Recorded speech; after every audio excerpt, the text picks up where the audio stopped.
So, good day sir, maraming tagalikod. Ngayon po is ide-demo ko naman po yung uh, website redesigning ng partner ko po sa UEP.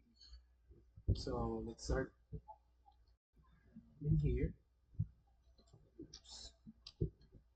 Uh, in here, we can see my partner's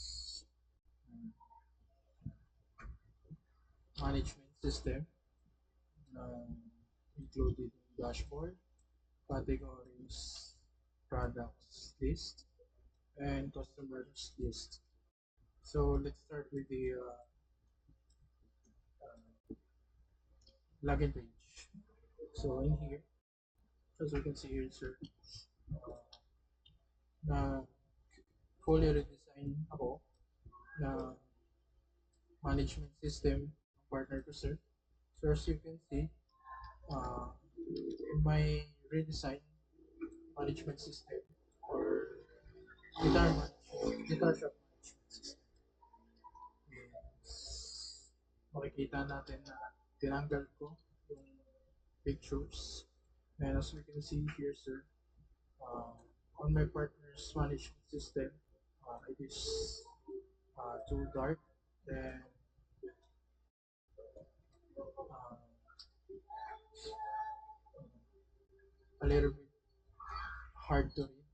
So, ang ginawa ko po is mas ginawa kong light, and as part of the instruction, uh, was very user friendly. So, my redesign part, as you can see here, sir, mas madali siyang mabasa and mas precise siya ng konti kasi dun sa management system ng partner kasi. So, in here, nakikita natin na hindi lang sign-in page yung ginawa ko. And tapos naglagay din po ako ng sign-up page. If ever wala ka pong account yung gagamit, is pwede po silang mag-sign up. So, let's proceed to the next part, the dashboard page. So, yung here makikita po natin na he just uses start theme. So, for me, uh, it is not that too necessary to use start themes in our web pages unless uh, sa ibang products or management system po. So, in here, in the dashboard page, we can see the total inventory, total sales, customers, and revenue. So dito, hindi na rin po ako naglagay ng mga recorded files. I'm just going to demo it na lang, sir, para mas madali yung paggawa, pag-redesign ko ng management system ng partners. So as you can see here, sir, makikita rin kayo mga what we call quick action. So we have here the manage inventory, record sale, and manage customers.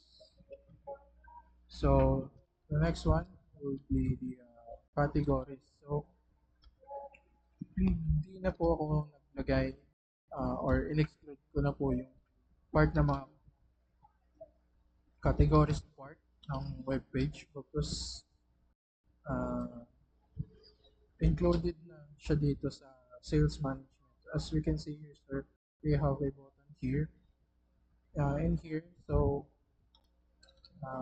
if we click this button, pwede po tayo mag-add ng mga uh, sales natin. So dito po mapupunta lahat ng sales natin. So sales history. And then the next one will be the product list. Uh, we don't also have the product, or we excluded it, sir, kasi uh, included na rin siya dito sa sales management. So, in this part, pwede po natin makita yung mga product na nabenta na. So, uh, the last one will be the last on my partnership management system will be the customers list, which we also have. So, here dito po natin makikita lahat ng customer po natin or yung records po ng mga bumili po sa management system natin. So, ang dinagdag ko naman po is the inventory page, and also the supplier management. In our inventory, parang dito po natin makikita kung ilan na po yung pagbentahan natin sa isang araw or sa isang month. And here in the supplier management or in supplier page, dito naman po natin makikita yung iba't ibang supplier natin. Just for example, any brand of guitar na pwede natin i-include dito sa supplier management. So, i-demo ko na po yung prototyping ng redesign management system ko po sa Guitar Shop management system. So in here, as we can see, nag-start po tayo sa sign-in page. So if you have already an account, you can just type your email and password, then pwede ka na po mag-sign in and direkta na po ito sa dashboard. So, if ever naman na wala pa and bago ka lang sa website natin or management system natin, you can sign up naman po. And here, we're going to input your full name, email, and password also. Then after that, kapag tapos ka na mag-input ng mga kailangan, sign up lang ulit. And after that, successfully, then you can log in na po. So in here, as we sign in, mapupunta po tayo agad sa dashboard. So in here, makikita ulit natin yung mga total inventories, total sales, customers, and the revenue natin. So let's proceed to our inventory.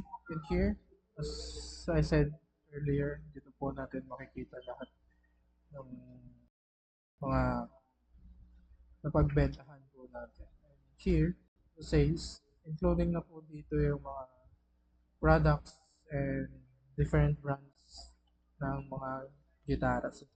So sa customers naman, naglalagay tayo ng list or nag-input tayo ng list for our customers. And here, the supplier, as I said earlier, sir, dito naman po napupunta yung mga suppliers name natin, like the products or brand ng mga nagsusupply po sa atin. So, as we can see, let's go back to dashboard. Kapag pinindot naman po natin yung manage inventory, napupunta din po tayo agad sa inventory, as well as the record sale, to sales history, and last but not least, the managed customers is redirected po sa customers. So, that would be all, sir. Thank you.